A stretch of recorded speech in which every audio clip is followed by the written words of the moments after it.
Hello, sirs, and welcome to Imperfect Politics. Lots happened in the past week in CPAC, so let's get going on it.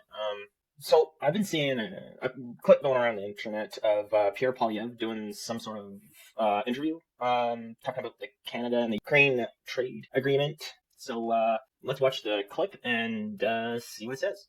Understand how devastating the carbon tax has been for Canadians. It's caused 2 million people to go to a food bank every single month. 7 million. Now, damn, 2 million people every single month.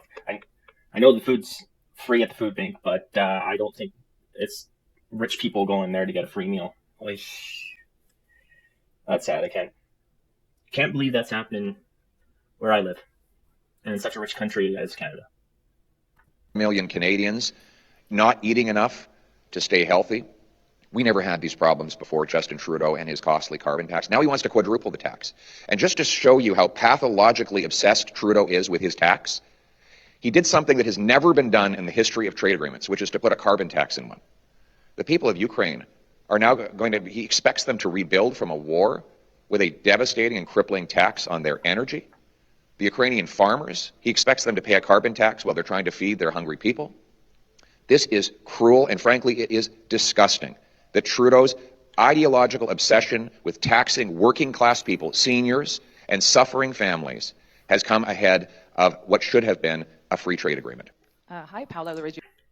I've been hearing that a lot in Parliament debate as well, a lot in the question period, and Liberals have been pushing back on that, on the Conservatives for not supporting that bill quite a bit. So I delved down deep into CPAC to find the bill, C-57, to see if it actually says that in the actual bill. I also found in the Globe and Mail and a couple of other reports. We'll try and bring this over here. So in the Globe and Mail, they say that the upgraded free trade agreement between Ottawa and Kiev does not contain taxation instruments to reduce carbon emissions, contrary to the Conservative leaders' allegations. So I'm assuming that's what they're talking about here. But when I go into the bill, on Addendum 7G, it says the purpose is to protect, enhance, and enforce basic workers' rights, strengthen cooperation on labor matters, and build on the respective international commitments of Canada and Ukraine on labor matters. And also on E, it says the purpose of this is to promote high levels of environmental protection, including through the effective enforcement of environmental laws. What does that sound like, gentlemen? Environmental laws. Carbon tax, anybody?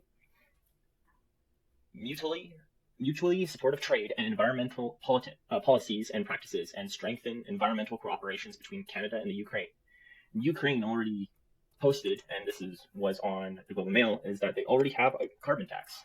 So, meaning that in this bill, they will be subjected to a carbon tax.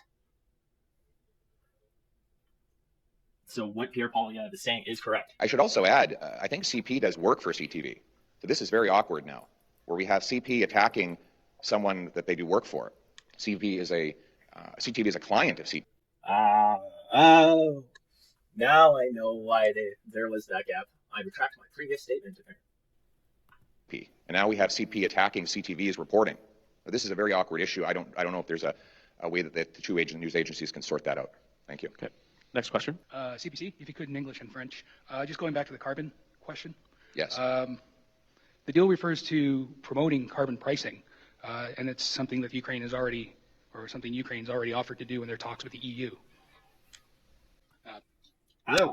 I did not know they were going to come up with this question here. It'll be quite interesting to see how the question's phrased. And as you said, we kind of already talked about this through reading the government bill, but let's see what's, I believe it was CBC is asking. So is that a fair thing for the government to ask of Ukraine? No, it's not. There's no reason to promote a carbon tax for Ukrainians or for Canadians. The carbon tax is crippling our people. It's driving up the cost of food, gas, and groceries. It's driven a record-smashing 2 million Canadians to the food bank. Now Trudeau wants to quadruple the carbon tax on your food, gas, and groceries. This is going to force seniors to choose between eating and heating.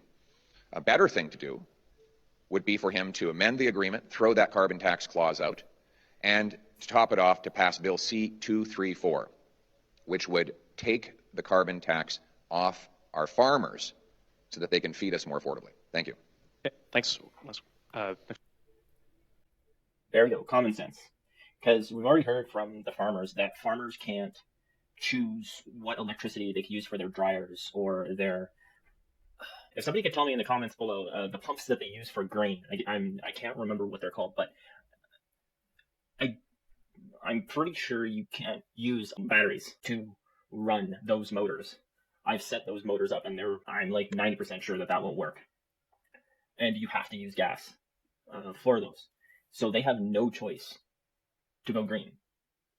And so if the farmers are going to pay more to get that gas, then they're going to have to charge more because they're not going to absorb the extra taxes. And I think we'll leave that there for tonight. It was pretty good answers there from Pierre Poilievre about Ukraine-Canada free trade agreement. If you guys could like, subscribe, and comment on down below, that would be awesome. And anything chat about, that'd be great. And good night, everybody.